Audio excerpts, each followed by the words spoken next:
El objetivo de este laboratorio es que os familiaricéis con el mecanismo de TensorFlow Hub sobre todo, pero bueno, de manera general con el mecanismo de reutilización de modelos.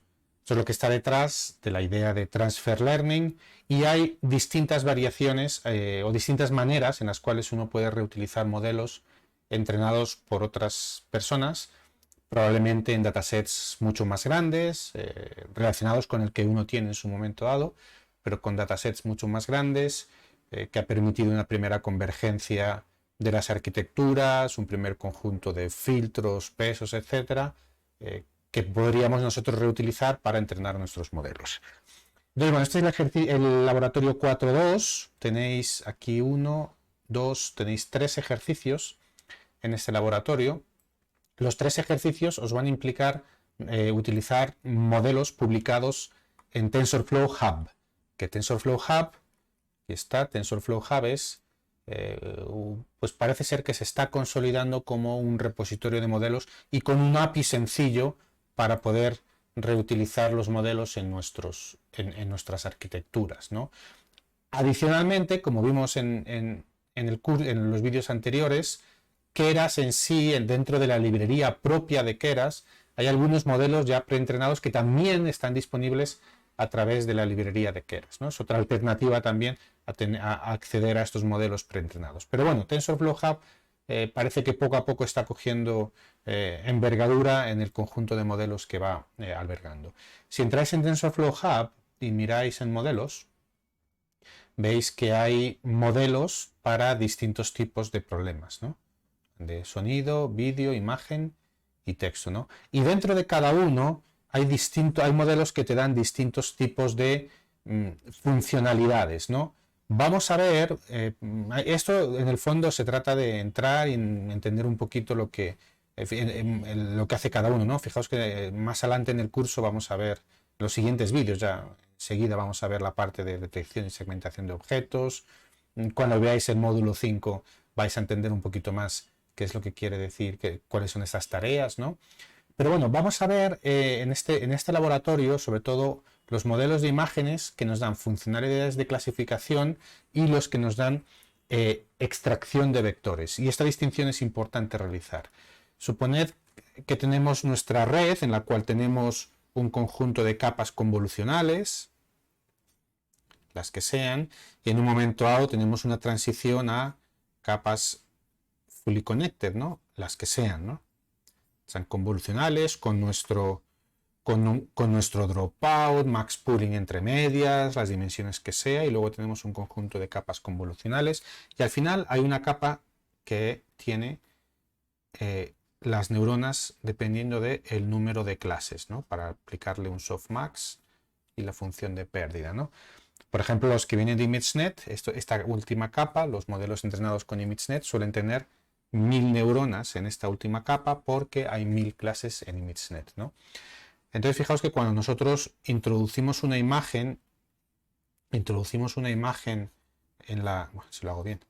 Introducimos una imagen, alimentamos una imagen a la red, al final aquí se produce una activación de todas estas neuronas. Normalmente, si estos son probabilidades, al final después del softmax, pues probablemente que escogeríamos la que tenga la probabilidad más alta y esa sería la clase, ¿no? Pero entre medias hay un montón de activaciones, ¿no? En todas las capas. Esta imagen genera mapas de activación por después de cada capa convolucional y genera una activación concreta en todas las capas fully connected. Entonces aquí podríamos hacer varias cosas. Una es decir, bueno, tenemos un modelo preentrenado que hace la tarea que haga con las 1000 clases, y las 1000 clases tienen el significado que tienen según se definió la tarea con ImageNet, y yo puedo coger una imagen nueva y dársela a la red, un conjunto de imágenes, dársela a la red y obtener sus clasificaciones, ¿no? Eso es lo que sería usar una red para clasificación, que es muy inmediato. Es muy sencillo, es muy inmediato. Simplemente usar la red para lo que fue pensada.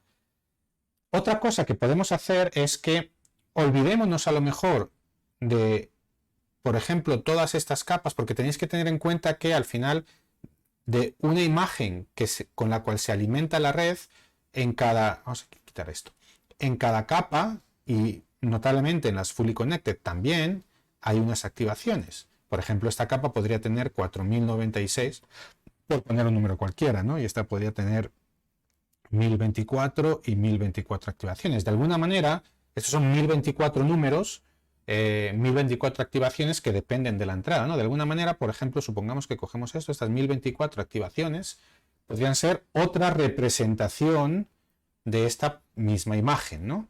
Esta imagen, después de pasarlo por la red convolucional, lo que se ilumine en las neuronas acá, podríamos considerarlo como una representación nueva de la imagen. Entonces, si tenemos un conjunto de imágenes,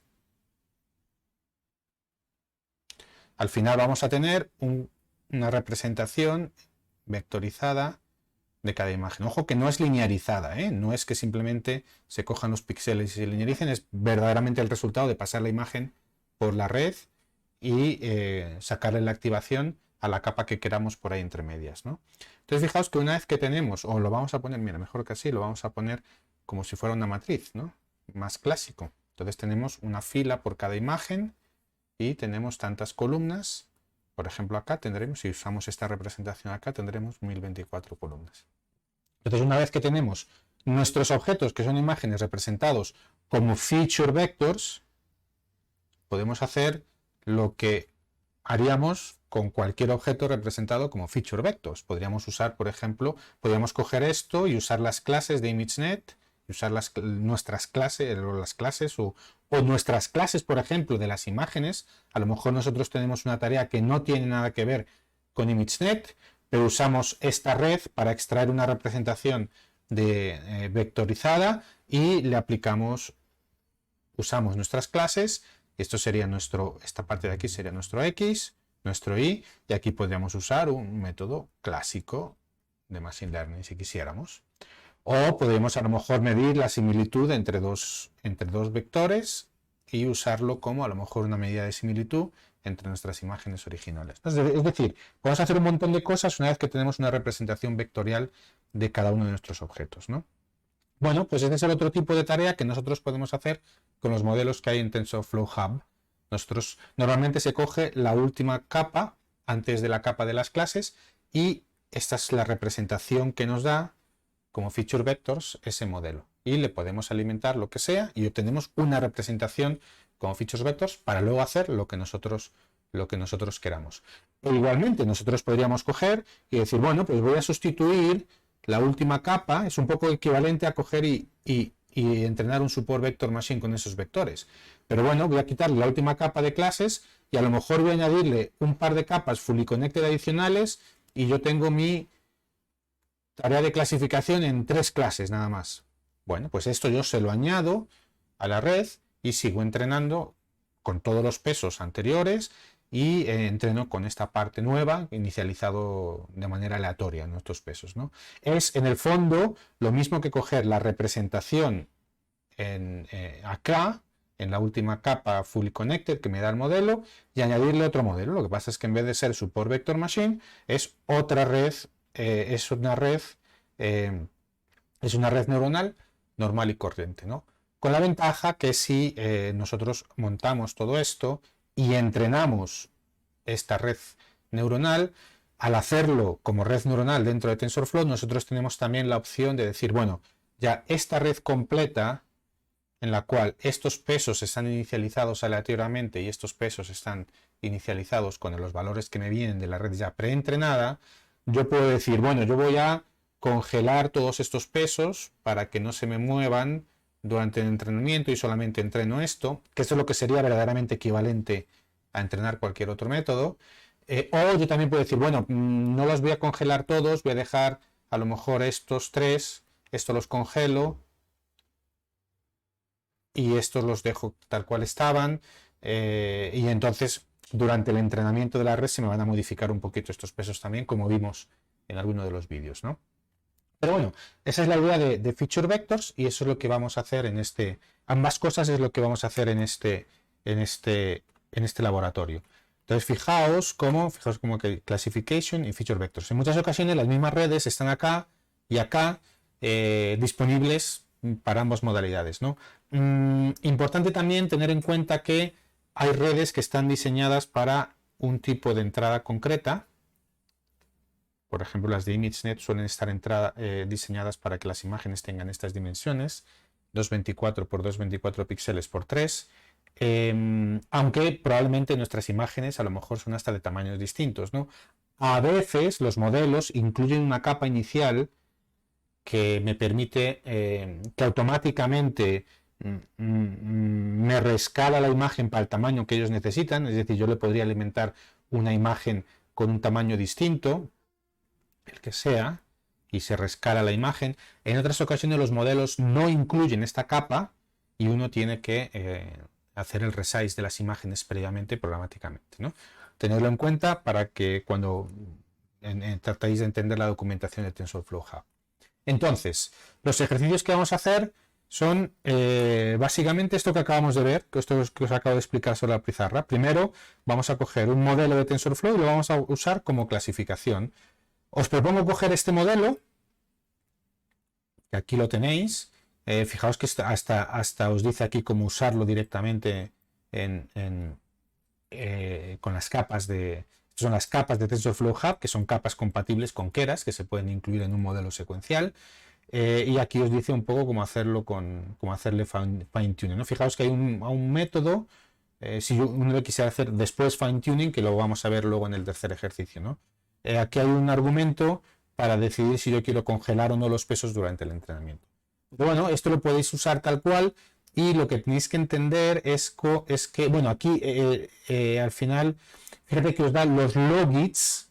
Los logits se refiere a los números, las activaciones de la última capa antes de pasarlas por el softmax. Es decir, estos serían las activaciones si tenemos, vamos a limpiar esto un poco. Supongamos que tenemos esta red, incluso con esta, bueno, vamos a ponerlo como lo teníamos original, con las 1000 clases acá. ¿Sí? Entonces, antes de esto antes de pasarlo por el softmax, tiene un número, esta capa, tiene 1000 neuronas antes de pasarlo por el softmax, o 1001 a veces, porque le ponen el background, pero bueno. Antes de pasarlo por el softmax, esto tiene un número, que puede ser cualquier número, ¿no? Puede ser cualquier número, y el softmax me lo convierte en probabilidad, quiere decir, me lo eleva el número, la activación, vamos a ver el logit, le vamos a llamar el logit de esta neurona, el logit de cualquiera, ¿sí? Que es un número, que es la activación. Entonces, fijaos que lo que se hace es elevarlo ahí, y se coge y se divide por la suma de todos una vez que los hemos elevado ahí, ¿no? Elevarlo al logit, ¿no? Entonces es este número elevado, normalizado por la suma de todos los números elevados, ¿no? Entonces esto me da una distribución de probabilidad porque todo suma 1 y los números son 0 y 1, ¿no? Entonces fijaos que aquí os dan los logits. Entonces para convertirlo tenéis que convertir la salida de esta red ya preentrenada a logits, que es lo que os especifico aquí, para que esto os dé un vector de probabilidades. Y el último pasito que os queda, fijaos como aquí dice que, claro, esto da al final, vamos aquí a limpiar un poco, esto da al final 1000, y esto cada uno 1000 neuronas, y esto cada uno representa una clase. Las etiquetas de esas clases están en este archivo, que aquí hacen la referencia. Este archivo lo tenéis en local aquí para que no tengáis que descargarlo, y aquí lo leéis. Entonces yo recomiendo que lo veáis. Esto es una lista de etiquetas y tiene 1000 etiquetas o 1001 etiquetas, para que la etiqueta 0 es la que corresponde, perdón, la etiqueta 0 es la que corresponde con la primera neurona, con la segunda, etcétera, ¿no? Y con esto podéis generar una salida, que es lo que tenéis que hacer, de este estilo, ¿no? Entonces fijaos que tenéis que completar la función para cargar el modelo de TensorFlow Hub, normalizar las imágenes, bueno, las imágenes, reescalarlas, pero las tenéis que normalizar también para que los píxeles estén entre los valores 0 y 1, que esto os lo comento acá, ¿dónde está?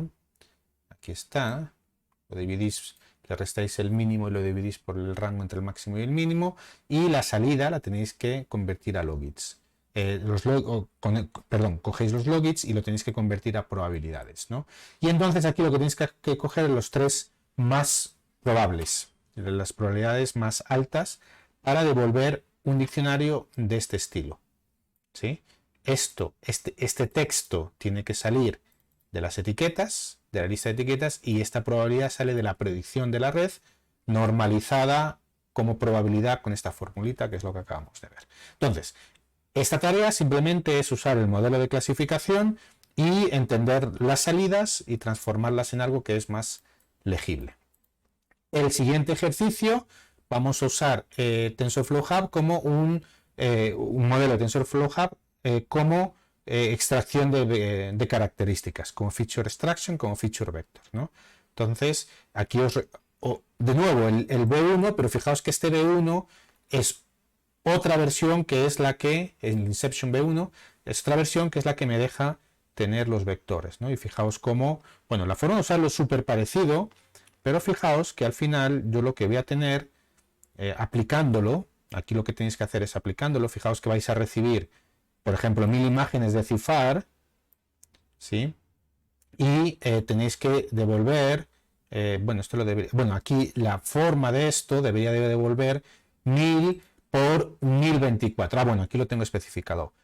Vuestra función tiene que recibir esto y tiene que devolver esto. Fijaos que vais a tener 1000 imágenes, o las que sean, que tenían sus dimensiones y sus canales, pero vais a tener una representación de 1024 números, features, de cada una de esas imágenes, ¿no? Y a las 10 primeras imágenes, si le sumáis los 1024 números de cada una de las primeras 10 primeras imágenes, os tiene que dar esto para la primera imagen, para la segunda y la tercera, para que lo comprobéis, ¿no? Y a partir de aquí se pueden hacer muchas cosas. Por ejemplo, yo puedo coger, fijaos que XFCIFAR es ya las imágenes con las características, con el vector de 1024 representando cada imagen. Entonces yo puedo coger dos imágenes cualquiera de CIFAR. Fijaos que esto es el vector de representación según lo obtuve al aplicar vuestra función, que tiene que aplicar el modelo de extracción, y yo puedo a lo mejor simplemente medir la distancia euclidiana entre esos dos vectores y me da una noción de similitud. O puedo coger los vectores y entrenar un support vector machine para tener resultados bastante aceptables, ¿no? Esto lo tengo aquí como ejemplos para que veáis las distintas cosas que se pueden hacer. Y finalmente, lo que tenéis que hacer es hacer un modelo para fine tuning, es decir, cogéis este modelo, he puesto este porque es un poco más pequeño, creo, y también funcionaba bastante bien. Este es un modelo que es para fine tuning. Fijaos que tenéis que montar vuestro modelo secuencial, tenéis que montarle una capa de input para vuestras imágenes, vamos a usar el mini CIFAR que estábamos usando, una capa con Keras Layer y luego otras dos capas densas, una de salida con las 3 neuronas por las 3 clases y una antes con un tamaño determinado por esto, ¿no? Y este trainable es para que se lo pongáis a la capa de tensor de Keras Layer para poder jugar con él, ¿no? Con esto se crea un modelo que fijaos que tendría la capa del propio modelo preentrenado, que está todo ahí dentro, y luego tendría la capa densa según se especifica en este argumento, y tendría la capa de 3 neuronas de salida. Y este modelo, tal cual está, se puede entrenar. Si lo entrenáis, sobre todo si lo entrenáis con trainable igual a true, es decir, que pueda cambiar los pesos de este modelo mientras se entrena, deberíais tener una accuracy en validación un poquito más del 80%, quizás llegáis a 80-87%, que está bastante bien y es mejor de lo que teníamos antes, ¿no? Entonces, bueno, ahí tenéis este laboratorio, que es sobre todo, como decía al principio, para que cojáis cancha con lo que es la reutilización de modelos, transfer learning, para distintas tareas, para fine tuning, para extracción de vectores o simplemente para clasificación primero. Bueno que lo ejecutéis, por supuesto, en el Google Colab. Los modelos son pesados, con lo cual algunas cosas a lo mejor os llevan quizá 1 o 2 minutos para cargar, pues puede suceder. Incluso si jugáis mucho con el notebook y hacéis un ejercicio en el cual habéis ejecutado muchas veces vuestra función, luego hacéis el otro, es probable que os quedéis sin memoria de Colab. No pasa nada, reiniciáis el notebook y entonces a lo mejor si estáis en el ejercicio 2 os saltáis ya el 1 si ya lo habéis hecho y empezáis directamente en el ejercicio 2 para no cargar todo lo anterior, ¿no?